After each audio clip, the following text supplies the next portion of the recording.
Ayah saya meninggal saat saya masuk pesantren, dan baiknya saya rasakan luar biasa. Beliau mengajar di musalla kecil dulu, sekarang jadi masjid.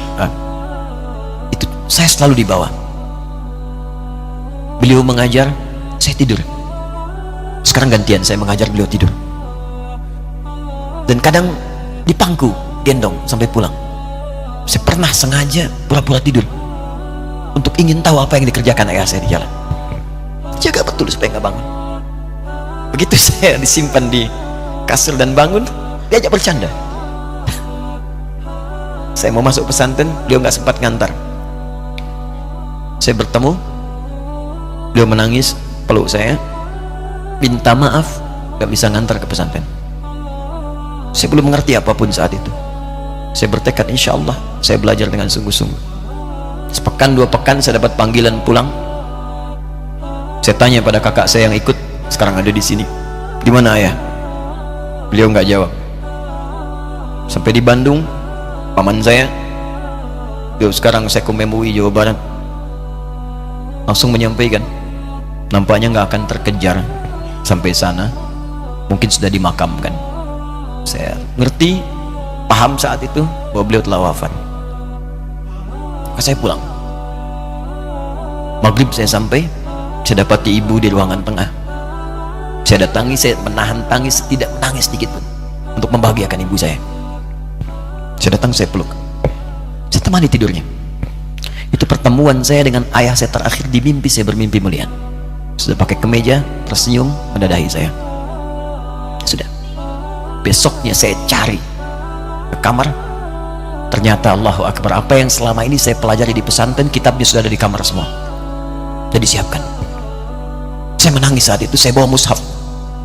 Jadi bapak saya, ayah saya, itu bajunya pun saat wafat dibagikan kepada sahabat-sahabatnya. Bajunya, kitab-kitab ininya dibagikan. Ibu saya menunjukkan kemudian ada jam yang nanti nak pakai. Saya bilang, simpanlah. Saya bawa mushaf. Dengan mushaf itu saya duduk di ruangan tengah, saya menghadap ke kiblat dan saya mohon kepada Allah, ya Allah, saya tak punya kemampuan lagi membahagiakan ayah saya saat hidup di dunia, tapi mohon jadikan setiap huruf dalam Al-Quran ini, ya Allah, pahalanya mengalir untuk ayah saya. Begitu saya bacakan saat itu, tak bisa saya berhenti, dan tiba-tiba langsung masuk ayatnya, artinya, posisinya, nomornya, gak pernah berhenti, masuk. Saya bertekad ingin berbuat baik. Puncaknya saya sekolah, ibu, ya Allah, saya ingin berbakti pada ibunda saya. Anda tahu apa yang terjadi? Demi Allah saya katakan, ketika Anda bersabar, ibu saya, bu, pak, itu krisis 97 Pak. Waktu krisis saya masuk pesantren, saya diberikan sempurna bekal seperti anak-anak lain. Rupanya ibu saya sudah tanya kepada santi-santi, orang tuanya, berapa bekal Anda kasihkan? Dikasih yang paling tinggi itu dikasihkan pada kami tiap bulan. Saya terima. Satu kali libur saya pulang dari jauh, ibu saya tersenyum melihat sedang jemur pakaian, melihat saya.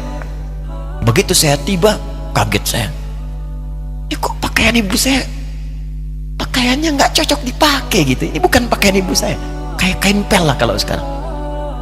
Saya masuk ke rumah, saya kejar, saya buka pakaiannya, lemarinya, saya nggak temukan sedikit pun.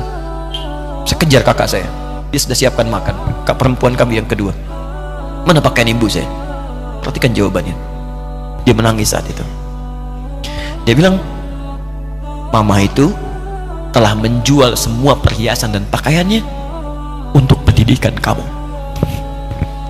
Jual. Untuk kita katanya. Jual. Dan bertahan dengan 150.000 per bulan saat krisis.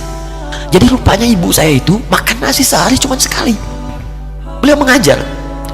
Di berangkat sekolah itu cuma makan pisang, minum kopi, makan nasinya malam. Saya bilang, ya Allah, saya akan ganti baju ibu saya dengan kain ihram dan saya gandeng tangannya di Masjidil Haram. Itu apa yang terjadi? Begitu saya kuliah di Libya, alhamdulillah, saya berangkat, saya mulai mengajar, saya serius belajar. Saat itu kemudian Allah mulai berikan jalan. Saya ingin sungguh-sungguh. Malam saya bangun, saya sholat, saya belajar, saya menghafal Quran, saya belajar riwayat Quran. Sampai puncaknya tiba. Saya ditugaskan pemerintah Indonesia saat itu untuk jadi petugas haji di Mekah. Saya telepon ibu saya bilang, Ma, saya insya Allah akan haji 2010. Saya telepon Februari saat itu, saya dengar suara, terbayang wajahnya indah, senyuman, bahagia. Alhamdulillah, nak, kapan berangkat? Tahun ini insya Allah.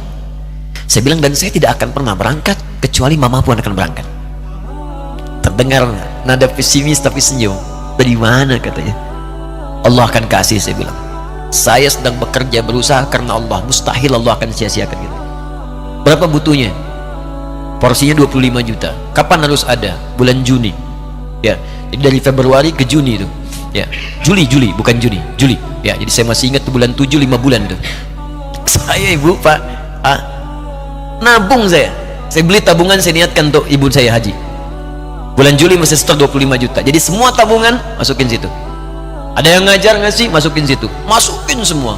Tepat sepekan sebelum itu kemudian didaftarkan, saya buka tabungan. Allahu Akbar, karunia Allah luar biasa.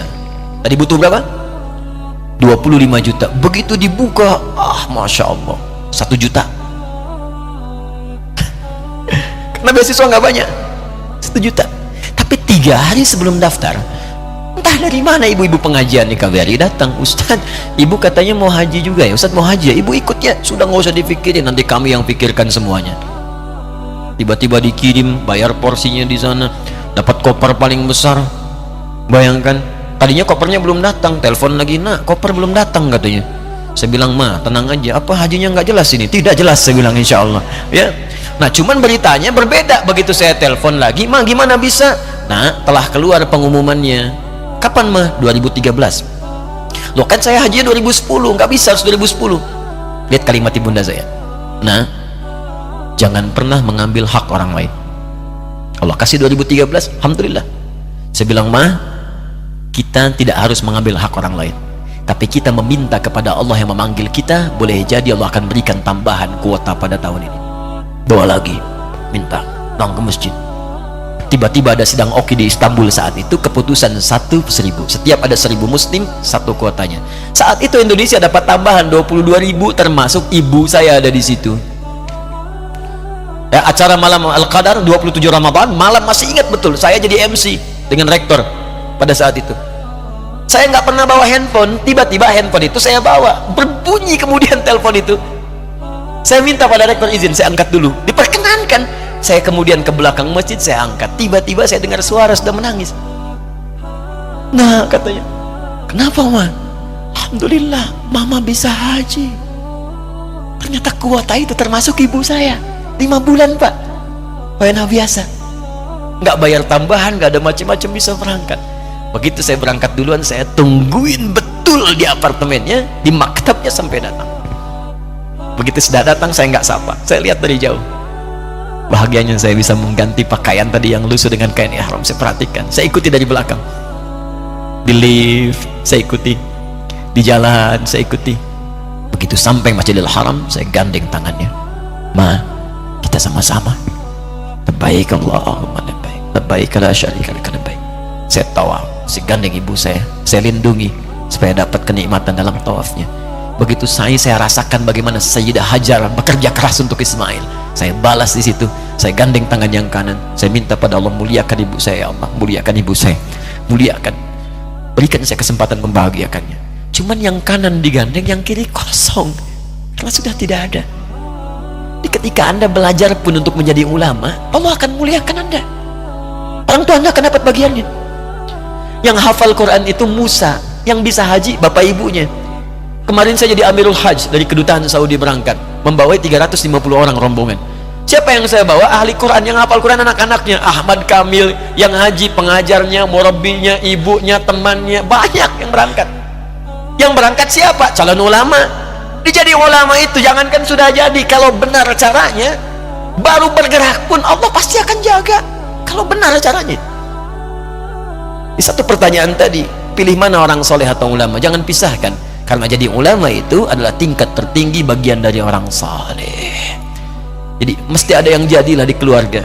Pilih satu, mungkin ahli Quran, dua ahli hadis, yang lain dunia, tapi dunia diniatkan membantu ibadah. Jadi arsitek buat bangun masjid, bangun pesantren, pahala banyak. Insya Allah akan dibuka oleh Allah, insya Allah.